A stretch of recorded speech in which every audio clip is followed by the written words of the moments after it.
তুমি কি করতেছো? মিষ্টি খেতেছি। এতগুলো?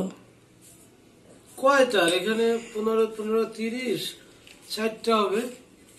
তোমার না মিষ্টি খাওয়া নিষেধ? না কই, তোমার না ডায়াবেটিক্সের জন্য মিষ্টি খাওয়া নিষেধ? না না, মিষ্টি খাওয়া তো ডায়াবেটিস হয় না। ডায়াবেটিস হইলে মিষ্টি খাওয়া যায় না, অসুবিধা নেই।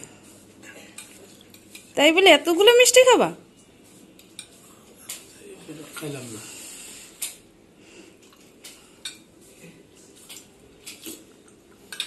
খাই। ওগুলোও খাও, সব খাও, তোমার যা মন চায় তাই করো।